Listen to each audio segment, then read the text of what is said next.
On today's show, the Hawks fall in Boston by a 10-point margin, and the latest on Jalen Johnson's wrist injury. We'll get into all of that and more coming up. You are Locked On Hawks, your daily Atlanta Hawks podcast. Part of the Locked On Podcast Network. Your team every day.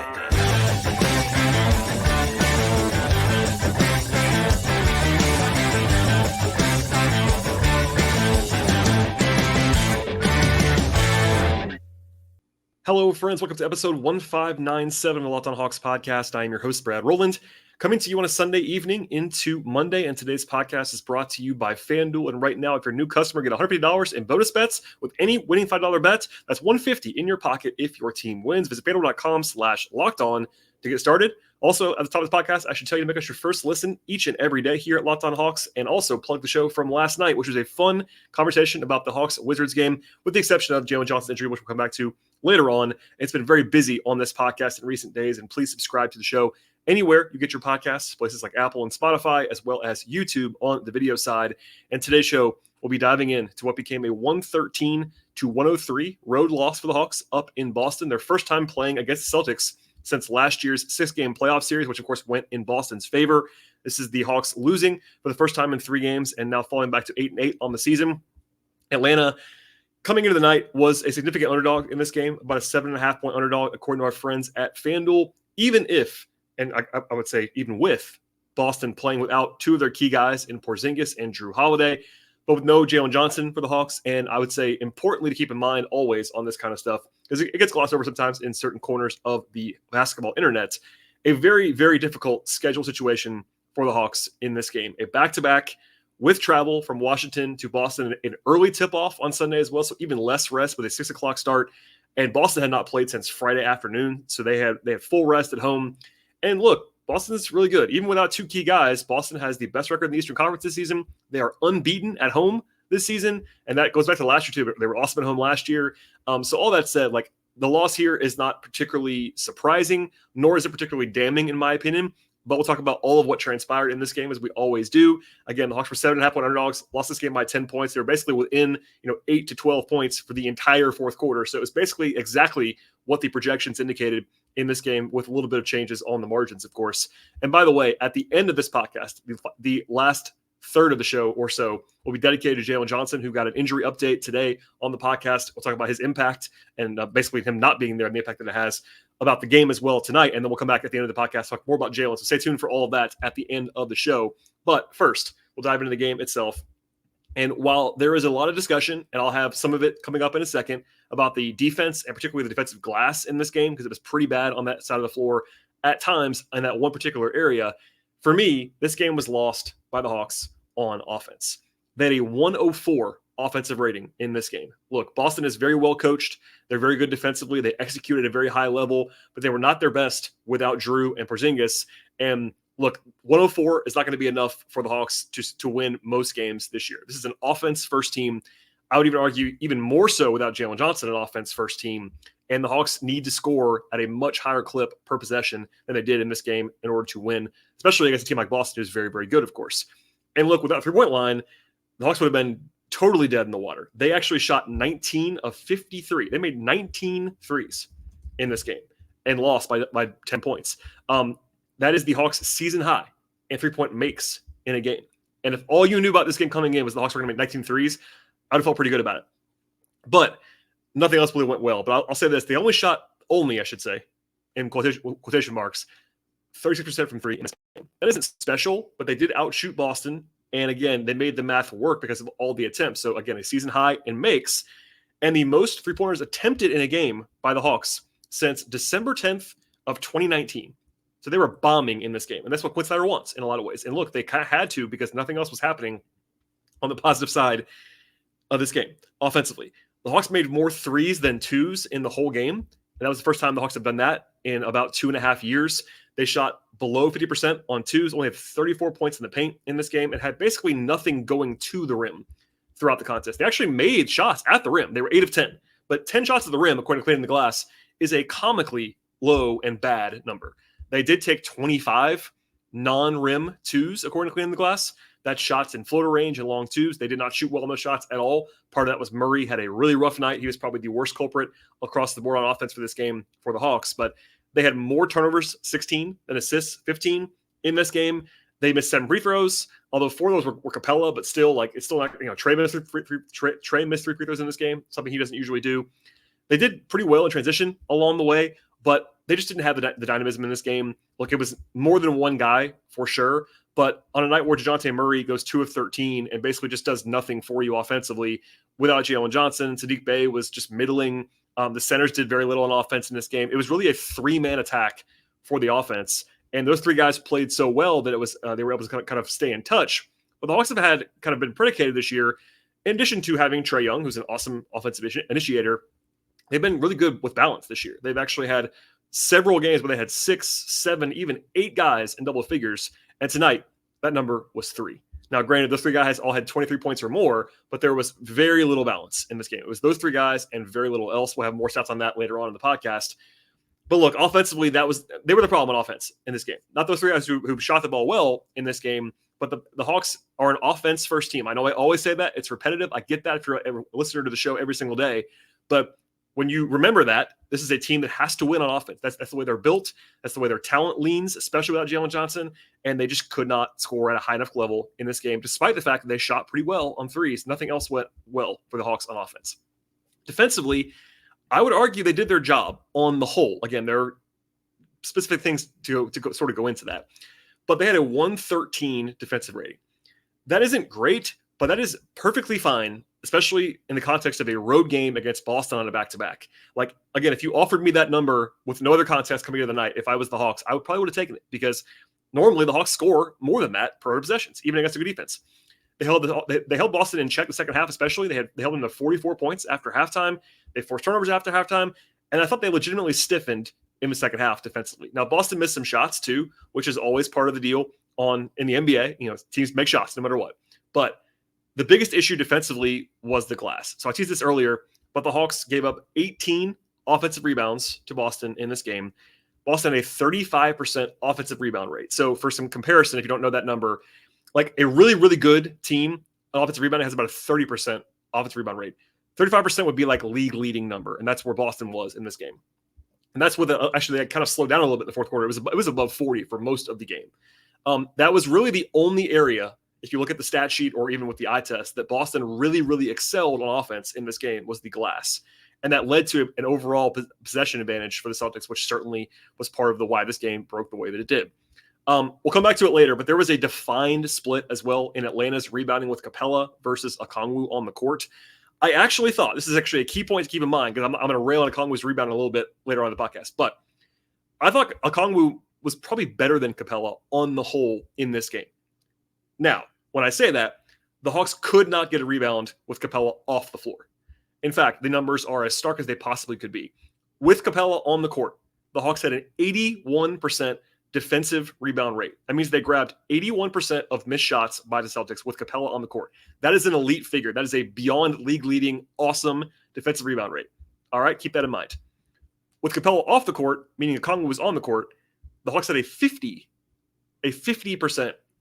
defensive rebound rate. That means Boston grabbed half of their own missed shots with Capela off the floor in this game.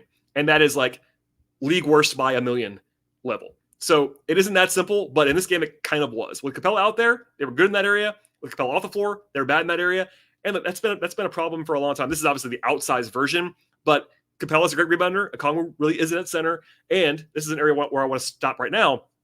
Jalen Johnson is the team's second or third best rebounder, depending on it's either him or Okongwu. It's Capela by a lot, and then it's Johnson and Okongwu, and they play together a lot. That really helps Okongwu. I've talked about that a lot in this podcast. Johnson is like a perfect partner for Okongwu because of a lot of different things, but especially because of that rebounding and that size. Without Johnson, they just could not get a rebound with Capela off the floor. Now, there were other things that happened, and it wasn't just Okongwu. Like, as much as I like Okongwu a lot. I'm very positive about Okongwu. His biggest weakness defensively is his rebounding because of his size limitations, and I get all that. It was not just him. So, like, obviously these splits make it look worse than it was.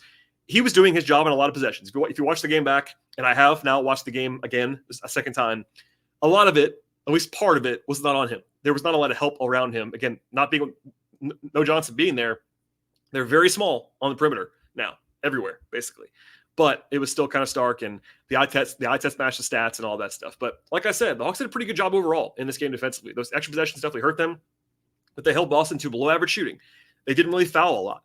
They did a pretty good job in transition in this game, but it just wasn't enough because Boston, like Jason Tatum had a big game. He had 34 points. They kind of lost Jalen Brown a few times. Al Horford had a couple possessions where he made some plays, but when Neemias Queta is beating you on the offensive glass, yeah, it hurt them. Like that wasn't the only thing. In fact, if you look at the on-off splits, it wasn't like they got killed with Okongwu on the whole and were great with Capela. It was not that at all. That was just the one area where Okongwu's led defenses could not get stops. The Hawks actually were worse in shooting defense with Capela. All that said, offense was struggling in this game. That was the reason why they lost this game. In my opinion, number one was the offense. If you pick a side of the floor that they struggled more on, it was the offense, not the defense. But in this game, offense and defensive rebounding were probably the two broad areas where they lost this one. And there you go at this point in time. All right, we'll have more on this game as well as a Jalen Johnson update at the end of the podcast. But first, a word from our friends at FanDuel. Today's show is brought to you by FanDuel Sportsbook. And as the weather gets colder, the NBA and NFL offers stay hot at FanDuel, America's #1 sportsbook. If you're a new customer, get $150 in bonus bets with any winning $5 money line bet. That's $150 in your pocket if your team wins. Beyond the perks of signing up with FanDuel right now, they have all the stuff you're looking for in the sports betting space. They have over-unders and money lines and point spreads and player props and future bets and live betting, same game parlays. It's all there for you at FanDuel. The app is safe and secure. They cover the entire range of sports as well. That includes the NFL, college football, and NBA, WNBA, college basketball, golf, tennis, soccer, auto racing, and many more. And they have all kinds of stuff about the Hawks as well. The Hawks are back on the floor on Tuesday. They will have your pregame lines for that, as well as once the game is going, they'll have live betting, player props, all that stuff is there for you. And now is the best possible time to sign up at FanDuel. It's FanDuel.com/lockedon. Check out the official sportsbook partner of the Locked On Podcast Network with an offer that you will absolutely not want to miss. That is FanDuel.com/lockedon. FanDuel, official partner of the NFL. All right, we'll breeze through the game flow in this one a little bit shorter than usual on this segment because of the Jalen Johnson update coming up later in the show. But the Hawks were down pretty much the entire way in this game. And that was a result of a 12-4 run by Boston at the outset. In fact, the Hawks never led all the way through the game.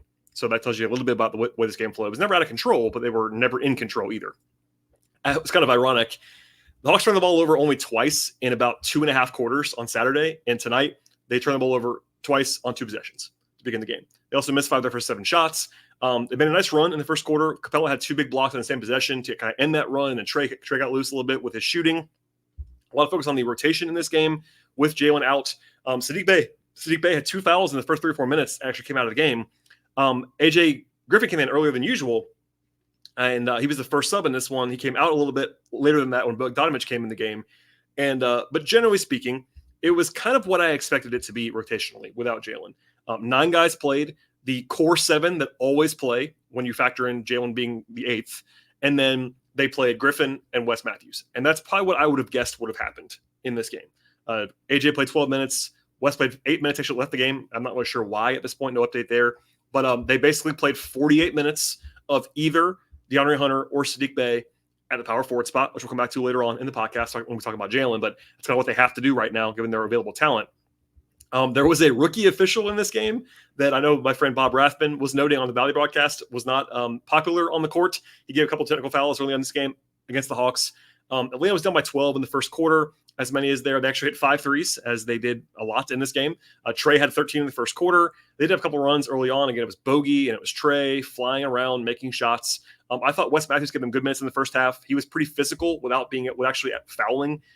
He's pretty adept defensively at just kind of being an irritant, and he's a pro and a veteran, and that's stuff is kind of what I like about him in a lot of ways. He held up in switches, he bothered Tatum a little bit, etc.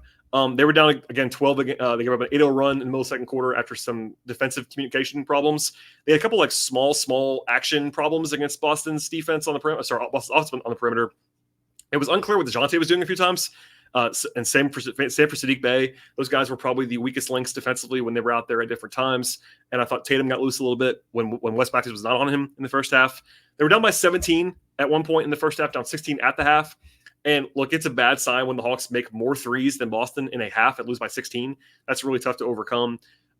Trey had 20 and Bogey and Hunter made shots, but that was kind of it. It was one of the worst halves and then honestly one of the worst games, if not the worst game of the season for Deonte Murray. He was a problem both ends of the floor in this one, I thought. And then both Sadiq and AJ struggled as well.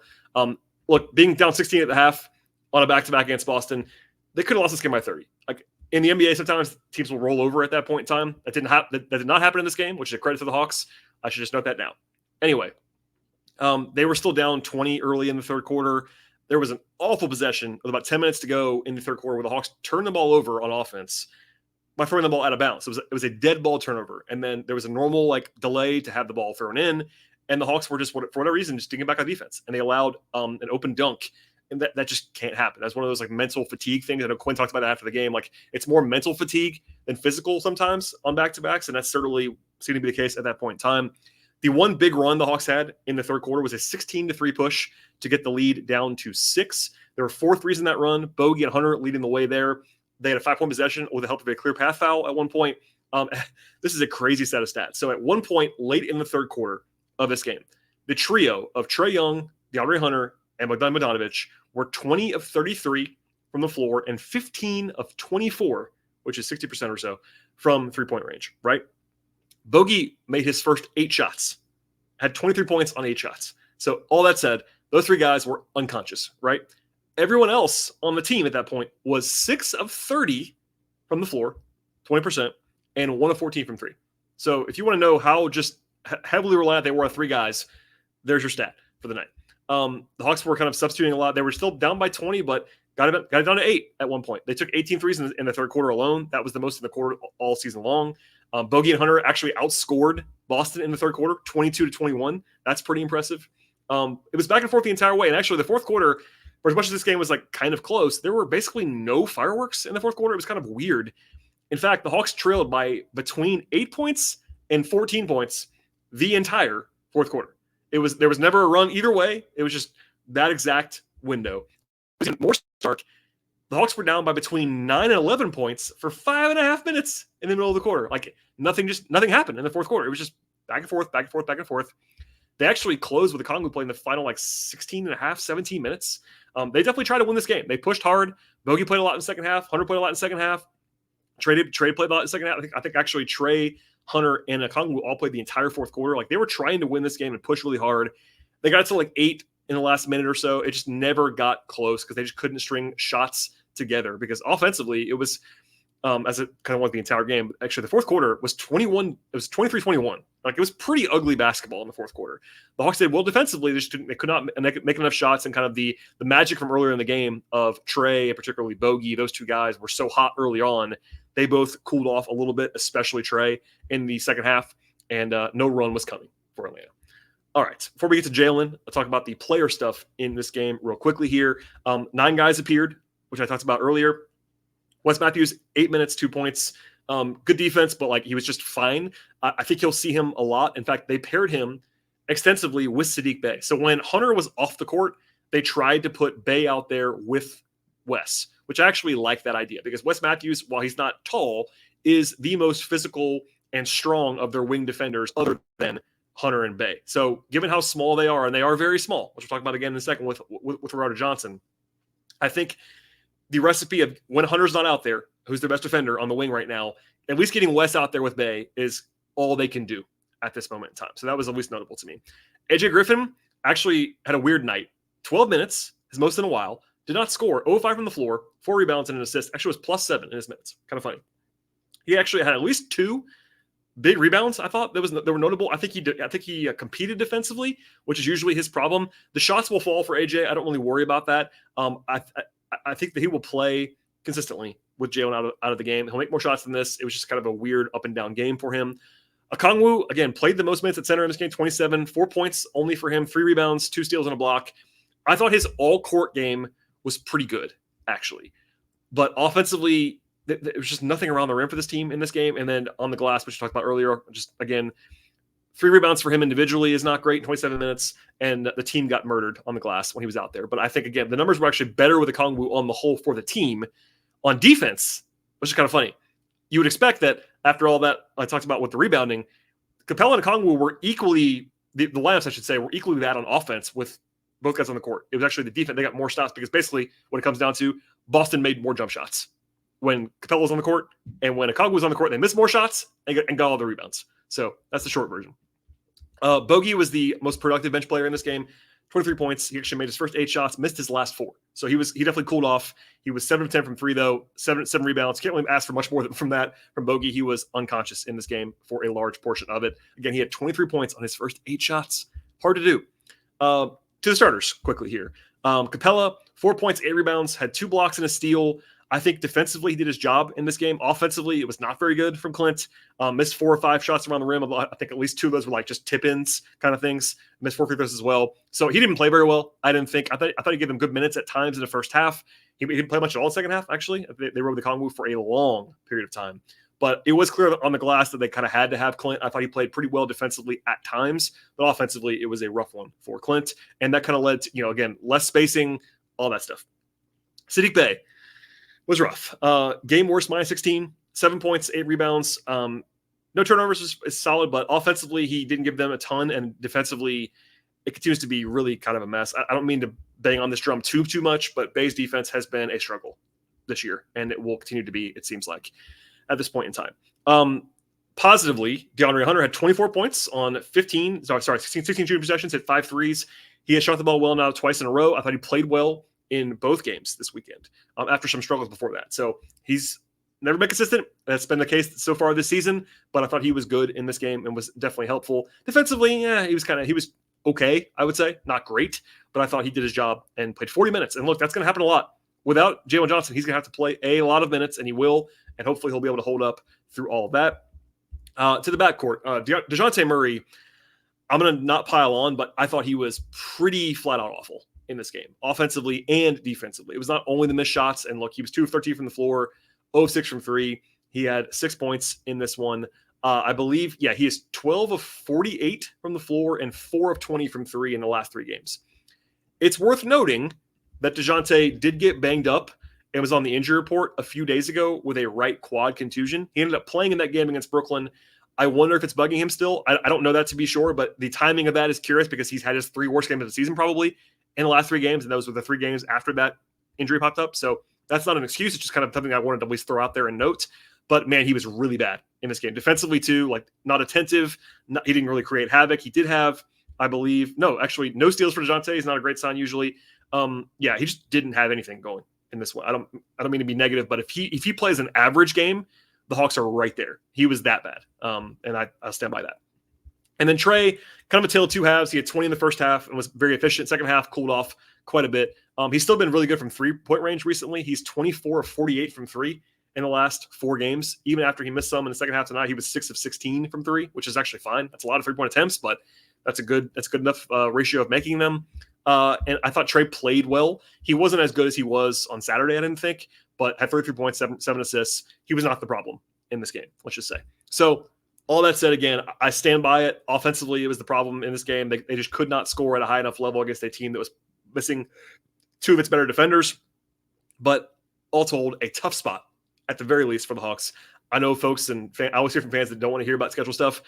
I get it, but the reality of the NBA and people that are inside teams and inside the league will always point to this stuff. There are just nights where you are up against it schedule-wise. This is one of those nights through that lens. So to not get blown out, I think is notable in this one. But anyway, we'll have more on this game and probably all that stuff in the future. All right, from here, we'll talk about Jalen Johnson and the update there and details and all that stuff, the prognostication, the future, all that stuff in a second. But first, a word from more sponsors on today's show. Today's show is brought to you by PrizePicks, and PrizePicks is the largest DFS platform in North America and also the easiest and most exciting way to play daily fantasy sports. You pick 2 to 6 players, choose actually have more or less than a certain number of points or rebounds or assists or yards in the NFL, etc., and their projections are there at PrizePicks. 25 times your money on your entries. In basketball season here, you can also use and pick combo projections across football and basketball from the Specials League, which the league created specifically to have combo projections that include 2 more players from different sports or leagues. They have a huge selection of sports and stat types not offered anywhere else at PrizePicks. They have the NFL, of course, NBA, NHL, PGA, and many more. And they also have a reboot policy. PrizePicks is the only DFS platform with an injury insurance policy, and I've really enjoyed checking out PrizePicks all year long. I really dig the NFL stuff, college football stuff, NBA, of course. I'll be there all year long. And on the whole, the PrizePicks experience is really easy and fun. I highly recommend it to everyone who was certainly interested in the DFS space. And you can get there by going to prizepicks.com/LockedOnNBA. Use promo code LOCKEDONNBA for a first-time deposit match up to $100. One more time, that is prizepicks.com/LockedOnNBA and use promo code LOCKEDONNBA when you get there. Check out daily fantasy sports made easy with PrizePicks. All right, we'll end the show with some unfortunate update stuff on Jalen Johnson. So just a quick reset for if you missed anything from Saturday. I know it's been a busy weekend for a lot of people. Not everyone listens to every podcast.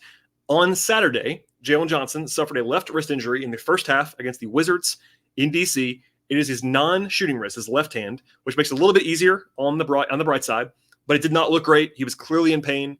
He was sort of in a cast or whatever it was, a brace of some sort by the time the game was over. He was run out pretty quickly, all that stuff.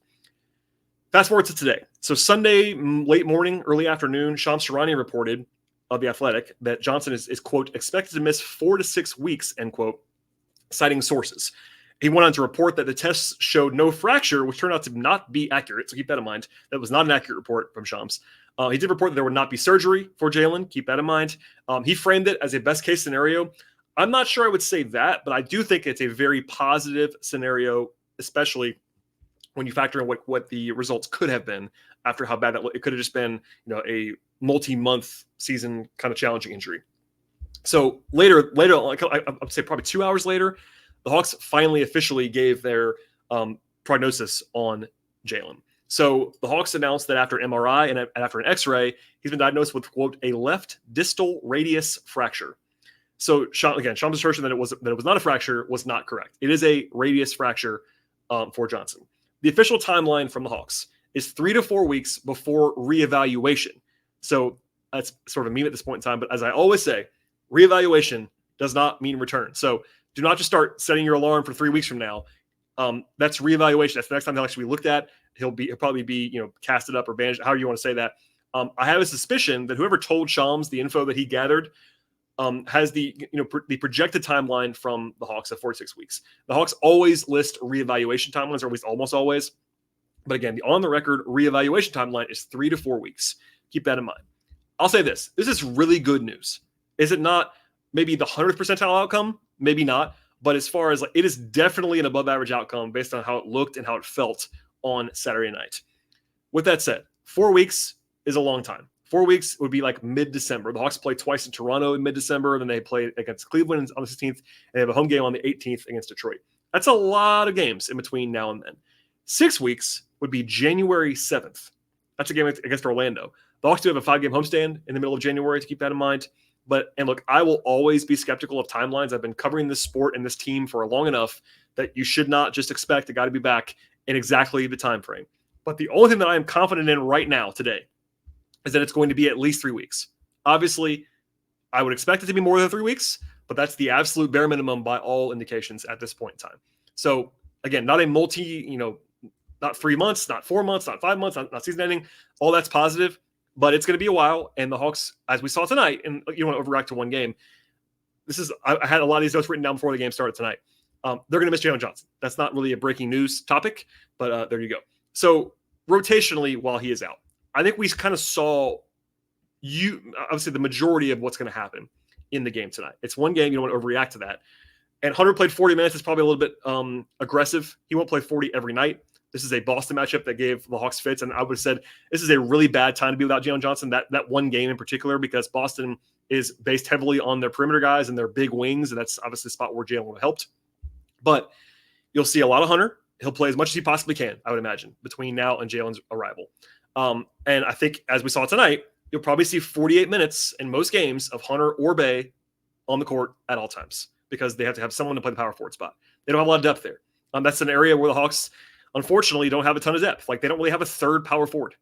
Like, you could say it's a Kongwu, but he's not really playing power forward. He's really a center. Mohamed Gay was their quote-unquote third power forward. He's hurt right now and also is a second-round rookie that I think by all accounts is not really ready to play at this point in time. So it's a spot where they couldn't really afford a big injury. Let's just say that. I do think that they're also going to result in more time for guys like AJ, who played tonight, Wes Matthews, who played tonight, even more from Bogey than usual, I would say. If he can handle it, he'll play a lot. And then in certain matchups, I think you might see a Kongwu at the four. A Kongwu, against Boston doesn't really help you a lot at power forward spot. But in certain matchups like New Orleans or bigger teams that play, Minnesota, Milwaukee, you would see that. We'll see. TBD. As far as impact is concerned, I think everybody knows this by now, but for me, the bigger impact is on defense if I have to choose. We'll talk about offense in a second as well, and the absence hurts there as well, but Johnson's defensive skill set is really valuable. They don't really have a placement for it.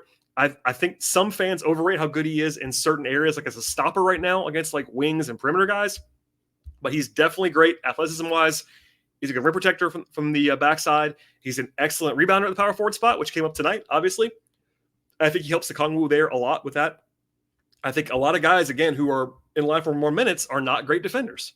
AJ Griffin, Bogdan Bogdanovic, Saddiq Bey are not good defenders. They're just not. And that is a big downgrade on defense. So on offense, Johnson helps them a lot too. Like, I'm not saying that it's going to be just a one-way miss here. I would say it's a little bit more impactful on defense, but offensively, he helps them a lot as someone who can attack the rim. We saw that in this game tonight. Not a lot of rim attacks from the Hawks. Good ball handler, good passer at the power forward spot. They don't really have any of that either. They can put a lot of shooting on the court. Saddiq Bey is a better shooter than Jalen Johnson. Not really up for debate. He is. Bogdanovic is a better shooter than Jalen Johnson. But if you put those guys out there, you're smaller, you're not as good in other areas, and all that stuff. So, and also again, the passing is really a loss. I think that's not something you should just overlook about Jalen's absence. So, but it also puts more pressure on DJ and Trey to have like the same kind of on-ball workload that they had last year when the Hawks were kind of went out. Like Jalen's the kind of guy who unlocks a lot of that third ball handler stuff they didn't really have before. That was one of the drawbacks of John Collins. As much as I like John Collins, he didn't have that in his game. DeAndre Hunter is not really a distributor or ball handler. Like he can kind of get his own shot sometimes, but he's not someone who's going to pass the ball a lot. Johnson's their third best passer, and that's a real loss for them too. So obviously it's a big loss. No big surprise there. I got a couple questions here at the end of the podcast about the Hawks making a trade expressly to help in his absence. Of course, that's possible. I won't say that it's not, but it's not as easy as it sounds. Like, for instance, the Hawks only really have one guy who's making real money and not playing. That's Patty Mills. Obviously, you could attach Patty along with a draft pick or two or something like that as a sweetener, but it's still really early in the season. Most trades do not happen in November and December. It's not impossible by any means. And look, they were already going to have to probably dangle Patty and picks to try to upgrade the team at some point this year if they want to make a push. And it'll probably depend on where they are in the standings, all that stuff. But I think that, and they probably would have, for me, pressed harder on a Jalen sort of fill-in kind of trade if the absence was longer. Like if the news had been worse, and you would say, okay, Jalen will be back in March or April. Now you have to make you have to make a move, or we should have to try to make a move really hard. Right now, the urgency level, yeah, it's not great for a month, maybe 6 weeks, but I think that they won't have to do that. And look, if something falls in their lap, something falls in their lap. But like the time of the year, and also kind of what they have available to them, where they are on the rotation, et cetera, makes it a little bit harder. And also, they don't have an extra roster spot. I saw people talk about like free agents. They don't have a roster spot. They have all their two-ways are full. They have a full 15-man roster. And yeah, they could cut a two-way player if they wanted to, but like trying to find a two-way that can play for you right now, et cetera, et cetera. So we'll see. But I think that if I had to guess right now, the role of what they have, they are small. They are offense leaning in this backup group with all the guys I mentioned before. More of Bey is more offense and less defense. More of Griffin is the same thing. More of Bogey, same thing. The only other guy that can play more minutes is Wes Matthews. And even then, he's not played more than like 11, 12 minutes at any point this season. And I think he's going to be limited in terms of how much he can give you. He's their best defensive fill-in for him. But he's 35, 36 years old. Like it's not like he can just pop in there and play 30 minutes a night. So all that said, the Hawks also have one more trade exception they could use. But that's, again, you have to have a roster spot and you have to be willing to spend the money and the tax and all that stuff. And that's another topic for another day. So I'll leave it there for now. From here, the Hawks play on Tuesday in Cleveland. That's a in-season tournament game. The Hawks have a very, very, very, very small chance to get out of the wild card spot. But regardless, that game does matter in the standings. It's a measuring stick. It's a tough game against Cleveland. We'll have more on that later on this week. And I'll leave it there for now. So busy show, obviously. Full breakdown of the game. If you miss anything on this game or anything else in the last couple of weeks, please subscribe to the podcast and just do that anyway. Apple Podcasts, Spotify, YouTube. You should hop on board right now. I really appreciate all the support and everybody listening to the podcast on a regular basis. Twitter, Patreon. You can find my stuff in my bio at Twitter as well, at BT Rowland and at Locked On Hawks for the show. Thank you everyone for listening to the podcast. We'll have much more coming up this week. We'll see you all next time.